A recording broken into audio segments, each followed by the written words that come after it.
This episode of the CoinSpice Podcast is brought to you by Cash Shuffle, because what you do with your money is your business. To give this new product a try for fungibility and privacy, head on over to electroncash.org, download their latest wallet 4.0.0, and give it a spin.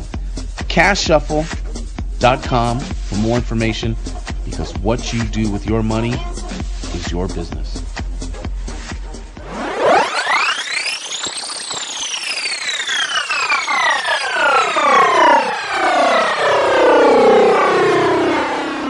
What is really going on, crypto savages? You are listening to the CoinSpice Podcast with host C. Edward Kelso, editor-in-chief at CoinSpice.io, your home for spicy crypto things on the net.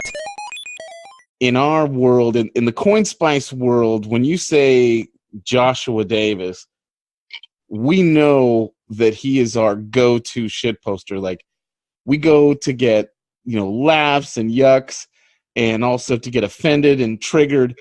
He's just the man. So first off, man, thanks so much for coming on the CoinSpice Podcast. We really appreciate it. Pleasure to be here. So let's kind of get into your background a little bit as the man on crypto Twitter that we love to go to and read and kind of see what you're thinking. You sort of define the zeitgeist for us, but I guess sort of the obvious question is, how did you find crypto? How did you get into it? A friend got me into crypto very early on in 2011, and I was interested in the space, but I wasn't involved in any social media. I had no Facebook, nothing, and pretty much stayed that way for the next 2 years. Then I started slowly easing into social media, started squatting my Twitter handle in 2014. Didn't start using it until 2017, which is also when I stopped using crypto pretty much. 2017? Yeah, pretty much when Bitcoin hit 10K, I was like, this is out of control. Now, okay, so... I'm out. And right, I pretty much turned skeptic. And that allows you some freedom, right? So if you're not a bag holder, if you're not pushing a certain coin or whatever, and yet you're familiar with the culture and you're familiar with all the grandiose promises and sort of the religiosity, it allows you to kind of step back and poke at them a bit, right? But how would you describe what you do on Twitter? I would describe it as making jokes. Pointing out the absurdity that people are taking far too seriously. And it's funny because you will hit upon something and I don't really realize how far I'm indoctrinated in sort of my own, loving the smell of my own farts until I read something you say, and it's so damn cutting. You posted you call it more crypto cringe, and you'll post a video, and I'll see these girls, dancing and trying to make their funny song about cryptocurrencies or whatever, and I'll kind of like it just for the fact that, one, they're female, two, they have anything to say at all about cryptocurrency. It's relatively positive, and you'll just kill them. You'll just murder them right then and there. I think that's so hilarious. But what kind of reactions do you get from people in the space when you do things like that? Oh, I get the entire spectrum. It's funny to me because I'm mutuals with people in, call it, all the crypto camps, from Bitcoin maximalist, Bcash people, XRP people that I'm mutuals with, just straight shitcoiners, degen gamblers. And the ones who get it, and they're in on everything. But the ones who don't, it's kind of funny. They only like when I'm shitting on the other camps. Right. But the reactions I get are, especially when something like takes off, they get really aggressive, which I find really funny. It does just feed you, doesn't it? I find it hilarious because it's like, well, this stuff's objectively cringe, and they're like, well, It's like, and me pointing out that it's cringy isn't going to hurt your investment. I in no way have any impact on what the price is going to be, for God's sake. Can you kind of give us some of your biggest hits? Like what are the tweets? I mean, I have my favorites, of course, but what are some of the ones that might have went, quasi viral and stuff that just really took off? The biggest tweet I had was one last August. I compared two New York Times headlines. The one from January, the famous "Everyone is getting rich and you're not," with the guys with the sweaters. Yeah, the guys with the sweaters. Exactly. I love that. I put that side by side with a article from that day. I believe it was August 20th. That said, after the cryptocurrency boom, hard lessons learned, and had like a sad guy at his computer. and I think my caption was just January 13th versus August 20th, and that got like, I think 14,000 likes. And wow. So that was the tweet I had that took off the most. But I think the most recent tweet that took off the most was I photoshopped a pomp tweet, and I had it say, "My mom just died. Bitcoin never dies. 3 rocket emojis." And I actually had several people unfollow me for that, and DM me and say it was not okay. I am laughing because I agree with them that you're a terrible person. Yeah, that's what I heard too. I'm trying to. I'm a terrible person.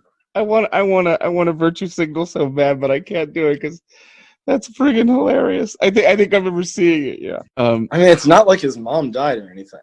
Right. And you didn't kill her. Fine. It's just Twitter. Yeah, that's hilarious. And the pomp, I don't want to turn into bashing pomp, but the idea. He's just such a great guy. He does so much for the space. How can I say anything bad? And he's so full of hopium. Like, people who should know better, friends of mine in the space, will sometimes shoot me some of his stuff, and I'll say, look, like, obviously I'm predisposed to like anybody who likes what I like, so you know what I mean, like I'm gonna find that favorable, but this is garbage. Like, this is terrible thinking. This is really horrible way to look at, like, not everything is good for crypto or for Bitcoin. Like there's I mean, like, oh, this could never happen and never happen. Okay, that's completely false. So now I don't really take. I think the reason you're so cutting is because you're not totally against crypto. Like, you're not one of these guys that just hate it, right? I'm not, and I am friends with those guys as well. I really appreciate the work that they do. I would say that the ones that I'm friends with, Tim Swanson and David Gerard, they do great work and they make excellent commentary and excellent points. But I'm not in that camp. I do think there's an absolute benefit to crypto and that it has use cases. I really dislike the culture. I really dislike everyone's hope that they're going to get rich off of it. I think that if you were actually quote unquote in it for the tech or in it for the use cases, you shouldn't give a shit what the price is or about price appreciation. Right. And that's really, really difficult to look beyond. And I find myself having a lot of trouble with it as well. So for all that I talk about, the grandiose claims of helping people in Venezuela, God damn it, it's down 20% today. Yeah, exactly. So yeah. And I think that's kind of where my not issue, but that's where I kind of go at about the community, is that they want to have it both ways. They want to play that it's about helping people and wealth distribution and the world and all this great stuff. All they give a shit about is that the number on their screen is bigger today than it was yesterday. All they care is that, it's going up. And it's fine. That's totally fine. Then own it. That this is a speculative asset. Yeah, I'm buying it. I hope it appreciates. And just cut out all the other bullshit. And I think probably the best example, the one that really brought you into my orbit, and I'll let you kind of get into the particulars, but it speaks exactly to what you're talking about. There was a fairly prominent crypto project that, it turns out was under the gun of again, this to my way, it very, very much feeds my way of thinking. So in the way that I think, and I'm not speaking for the entire crypto community, but I'm saying there's a certain large representation that I'm speaking for, I guess. All regulation is bad. All regulators are evil. And if you feel that way, the way that I do, then it's kind of easy to make me into a useful idiot. You can sort of press the right buttons with me and I will go along with you. So there was a project that actually sort of used my sympathies and started to want to raise money to sort of defend all crypto against, these ogres that are coming in, these jackbooted thugs to, stomp me down. And you had just an unbelievably sobering answer to that. So can you kind of go into that saga a little bit? Because that's fantastic. Yeah, sure. So the messaging app Kik, which, if you're familiar with it, is shit, launched a token way back called Kin, raised a bunch of money, did nothing, token's useless, nobody uses it. And Fred, one of their investors, launched this defend crypto project because they were under investigation. Well, I guess they were getting word that they were going to get sued by the SEC. So this defend crypto project, and that day I bought defundcrypto.org and made a parody website about. So just to go back for a second, because I don't want to lose the plot here. The Kin and Kik people were dead serious, and the way they offered it up was that they were sort of the Christ-like martyrs for the community. And if we have this legal fund, then the big boys will think twice about coming after us again. And this got a lot of traction, right? Every aspect of this is completely ridiculous. These are people at Union Square Ventures. These are VCs that have a ton of money trying to raise money from crypto bag holders to defend a project that already raised hundreds of millions of dollars. I think that they already have the money to. They just want to pass the buck. They don't want to absorb the cost. It's a really interesting object lesson, and the reason that I think it's so important to focus on it, because there's so many lessons here. A lot of people who are into crypto are new to investment. They're new to sort of the old schemes and ways of kind of bilking and tricking people. So we have to kind of relearn these lessons. Some people are a little bit more savvy than others, but we have a lot of young people, a lot of people who've never had a chance to for all the, I just bashed people who wanted to get rich, but you can make some money in the space, whereas before there were so many barriers to entry, you couldn't. So we get a lot of people from all over the world who kind of need to learn this Kin Kik lesson, right? So you have these guys coming out talking to, like you say, they raised, tens of millions, if not hundreds of millions of dollars. And now they want to sort of become the martyrs. And it did get a lot of traction, right? I mean, like there were prominent people say, hey, you should definitely donate to them.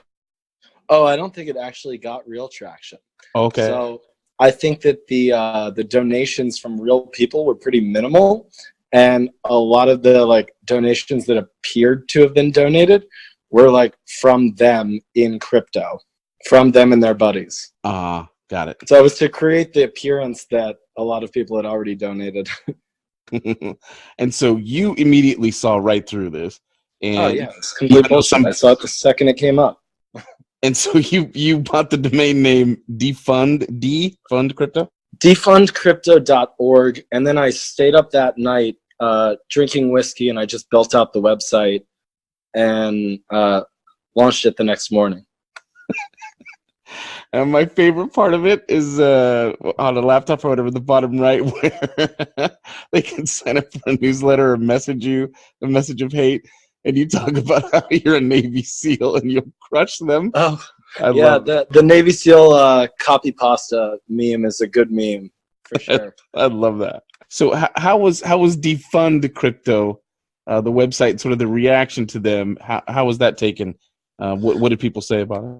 Reaction was taken really well. People really thought it was funny, responded well to it.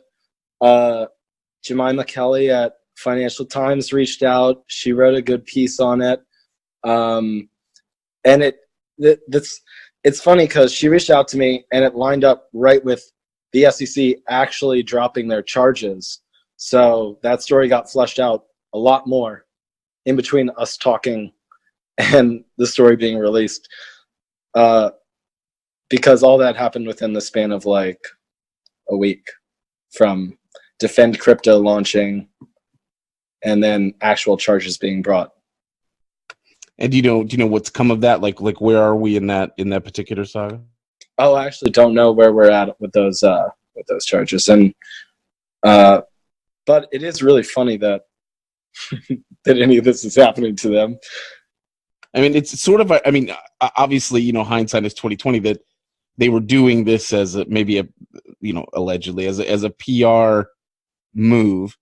Well, what was in the documents? They had like minutes from their board meeting that it was that the actual. Oh, you're saying the Defend Crypto was a PR move? Yeah. Yeah, I wonder how much of it was a PR move and how much of it they actually wanted to raise money and not pay the legal fees themselves. Oh, yeah, I'm sure. But you were saying something about their board minutes? Yeah. In the charges released by the SEC, their board minutes were saying that they had board members saying that the KIN token was a Hail Mary for the company. It's like pretty damning that they were just trying to do a cash grab. And there's something called the Howey test that the SEC uses. How do you come down on sort of the broader question? So I don't know. I'm not a huge fan of regulators and regulations and all that, but I'm also a realist of we have to often work with the system that we're in and deal with it and hope for the best. In a perfect world, here's what I say. In a perfect world, if someone does a scam and fleeces a bunch of retail investors and provides no value, they should be able to go and shake him out themselves. the actual victims. Yeah, the actual victims, because going through the process takes years and years, if it even gets there, and then what they get out of it in the end, you know how it goes. Yeah. But that's not a reality. I guess, people should, there's a level of personal responsibility. People should exercise caution. But a lot of these scams out there are intended to prey on the most ill-informed people. Right. And that I think is sort of the perverse beauty of the cryptocurrency community, because they'll, we have the Joshua Davises of the world who will then, sort of come out and slay these dragons, so that I actually think you're more, I mean, this is maybe putting a little on it, but people like you and those who study scams and go after scammers and kind of poo-poo the hopium that pervades the ecosystem, I think you're actually more powerful than an SEC. That I think, obviously not getting too deep into theory here, but empowering these middle persons, these agencies that's going to sort of fight our battles for us. I don't think ultimately does the ecosystems much good. But as you say, there are legit scams where people are really, really trying to hurt other people. At least there's legit scams, and I was around and posting actively for some of those biggest scams like BitConnect, and nobody wants to hear it. When they're in the mania and the hype and they're being sold the dream and they're seeing the numbers go up and it looks good, absolutely nobody wants to hear it at all. Yeah, you're the turd in the punch bowl, right? You're the guy Yeah. who's kind of, yeah, you're so necessary because you recently posted something like screenshots of, we'll never see 10,000 again, Yeah.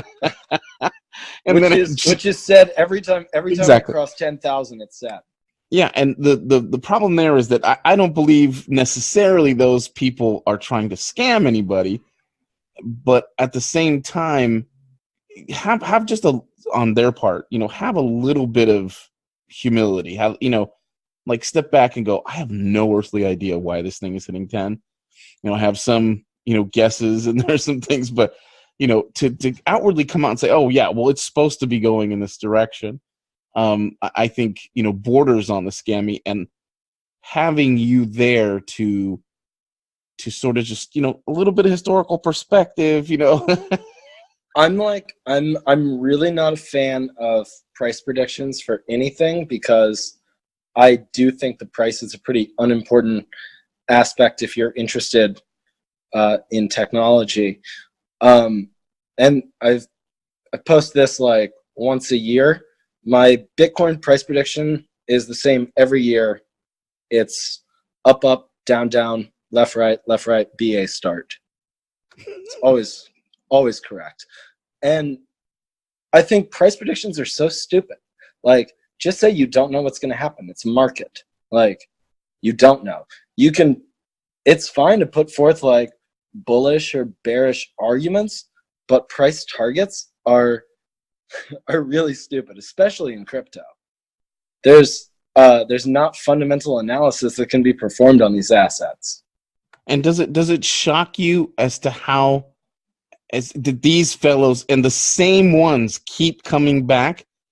The ones that over and over again, where you can objectively show, as you do through screenshots, that these guys are full of crap.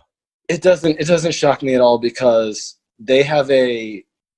all of them have a huge audience. They have a much larger audience than me, and that's because they're telling people what they want to hear, and that's always going to play well. Everyone wants to hear they're going to get rich. Everyone wants to hear that they're on the right track. And as long as they keep doing that, they're getting that positive feedback loop, and they're crafting their little echo chamber, and that's how it happens. That's why they're continuously wrong. That's why you've got people last year saying 50K end of year, like through August and September. And they're back on CNBC again. They sure are, because yeah, because everyone wants to hear what they want to hear, and they've crafted a following from that, and then people listen to the bullshit, and like I said, it's a feedback loop. Yeah, it's nuts. So I think you're super important, and people like you are extremely important, because it gives us a sense of perspective. And I always say, don't trust people who are not selling you something. But in this particular case, you're trying to move off of what are quite legitimate, I would say, I'll just say conflicts of interest, where people are pushing a certain idea, and you're trying to, you're one of these guys that sort of intellectual free safety that can kind of jump between these camps and put a mirror up to them. And I think that's super, super important. Have you found that one crypto tribe is slightly more sensitive than another? Like, is there anyone you could throw under the bus? I don't want to throw any tribe blanket under the bus, because like I said, I have friends in every tribe, from the diehard no coiners to the Bitcoin maximalists. I have people that I like consider good people that I DM with in every single tribe. Ethereum people, all of them. So there's no tribe that I would throw under the bus. I do think Bitcoin maximalists tend to be the most sensitive.